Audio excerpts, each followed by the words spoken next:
Hi everybody, it's been a while, but we are back with another edition of Exploring Florida. And this time we are going to the Florida Aquarium in Tampa. The Florida Aquarium is located in downtown Tampa, right next to the cruise port and Sparkman Wharf. It's a short walk from the Amalie Arena and the Tampa Bay History Center, so it's a great place to visit if you're also going to check out one of those places. And we highly recommend the Florida Aquarium for cruise passengers who might be looking for something fun to do in town, maybe before or after their ship leaves port, because it is literally right next to the port. The Florida Aquarium has over 250,000 square feet to explore and is home to over 7,000 aquatic plants and animals from Florida and all over the world. The general admission price is $29.45 for adults, $25.20 for kids, and $26.70 for seniors. But tickets are cheaper if you buy them ahead online, so make sure you look there first. You can also add on some extra experiences like dolphin tours and animal encounters, which we'll get to in a bit. It also might be worth looking into annual pass memberships too. An individual membership is $70, but then it's about an extra $25 for each person you want to add, so a pass for a family of 4 is $155, and that gives you a pretty cool place to come all year long. Makes a great activity when it's either too hot or too rainy to be outside if you're a local. So let's go inside. When you first enter the aquarium, one of the first things you'll notice is this large tank that lets you sift through the sand and search for things like fossils and shark's teeth, like you might do at some of the Florida beaches, like over at Venice Beach near Sarasota. They actually let you keep whatever you find in there too, and today we found a tiny fossilized crocodile tooth. That was pretty cool. This tank used to be used as a stingray touch tank in the past, but they moved that to a bigger and better location as part of some recent updates. Move past that and upstairs to begin your trip into the aquarium, and the first exhibit, the Wetlands Trail, is all about native Florida.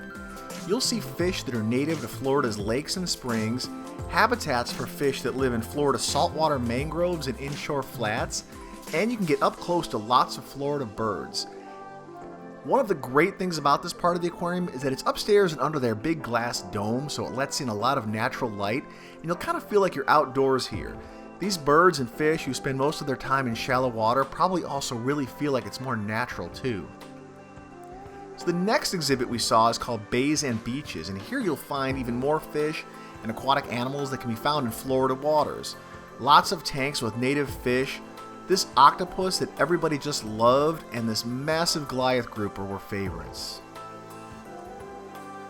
Up here you'll also find Stingray Beach, where you're allowed to get hands-on with stingrays and a few little sharks in a pretty cool interactive experience. Don't worry, they won't sting or bite you. And for more hands-on stuff, there's the No Bone Zone, where you can touch sea anemones and other invertebrates. They won't sting you either, but the water is really cold. This stuff was really popular with all the kids that were here today, and if you're bringing your kids, make sure to check this out. They will love it. Once you've petted stingrays and anemones, it's time to head to the coral reef to see all kinds of beautiful tropical fish and walk through the coral reef tunnel to the coral caves. The coral caves is the darkest part of the aquarium. It represents the deep, dark ocean floor and some of the creatures that live down here. Once past the coral caves, you'll encounter the showpiece of the Florida Aquarium, the main viewing area for their 500,000-gallon coral reef tank, which is home to a huge variety of fish like barracuda, tarpon, and sand tiger sharks. This is one of those places you could just chill out in for a long time to relax, and lots of people do. We actually did hang out here for a while because this tank has a lot to look at. And while you're up here, make sure to check out the leafy sea dragons. These incredible members of the seahorse family are only kept in a small handful of aquariums around the world, and the Florida Aquarium is one of those few where you can see them. Finally, you'll encounter the Florida Aquarium's newest exhibit, the newly reimagined Waves of Wonder Gallery that was formerly known as Ocean Commotion, but now sports a new look with new interactive stations to explore while checking out these great jellyfish exhibits that we loved, a giant Pacific octopus, clownfish, and king crabs. Back here you'll also find the 100,000-gallon Heart of the Sea, the second largest tank in the Florida Aquarium that's home to more sharks, tarpon, and a sea turtle. For little ones, there's a large outdoor splashy play area, so think about bringing swimsuits along for the kids, and a bar with some local beers on tap for the grown-ups. as well as a 4D movie theater that is included with your ticket. The restaurant, Cafe Ray, serves your standard fast casual fare like burgers and hot dogs, salads, chicken tenders, stuff like that. There's also a gift shop where you can find all your souvenirs, t-shirts, jewelry, mugs, that sort of thing. So we had a great experience at the Florida Aquarium. We love this place and would highly recommend checking it out.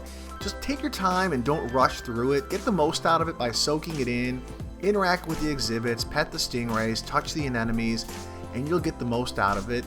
Like we mentioned before, do look for tickets on their website before you go because that is where the best prices are. They are cheaper online than they are at the door. Now earlier I did mention that there are some additional experiences that you can add to your day at the Florida Aquarium, but these all do cost extra. There's a behind the scenes tour and even some experiences that let you snorkel and scuba dive in the big tanks with all the fish, including the sharks. So on this trip, we got to have a close encounter with the Florida Aquarium's resident penguins with what they call the Penguins Backstage Pass. It's a 30-minute program that lets you get up and close and personal with the penguins. You get to learn what they eat, how they're cared for, you get to pet them, and you can take your picture with them. We also went out on their Wild Dolphin Cruise, which is about a 75-minute tour aboard a double-decked catamaran that takes you out into Tampa Bay in search of dolphins while getting a guided tour of other local wildlife and local landmarks. This tour was a lot of fun. The crew were great, the guide was great, but we only saw one dolphin on one half of the ship, so anybody who was unlucky enough to be on the other side, they didn't get a dolphin tour, they just got a tour. They do let you know that while they usually spot dolphins, sightings aren't guaranteed. It's still a fun boat ride though, and you can add this to your trip by buying a combo ticket that includes admission and the boat tour. So we would definitely recommend checking out the Florida Aquarium as a place to visit. It's a lot of fun, it's a great place, it's very kid friendly with lots for everybody to do. And because it's right downtown and right next to the cruise port, it's easy and convenient to check out if you're here for a cruise or if you're just hanging out in downtown Tampa and looking to check out some of the local sites and things to do. So that's it for this video. Thanks for watching. Let us know in the comments what you thought of the Florida Aquarium if you've ever been. And we would love it if you gave us a like or subscribe to hear more about what's going on in Florida. We will talk to you next time. Bye-bye.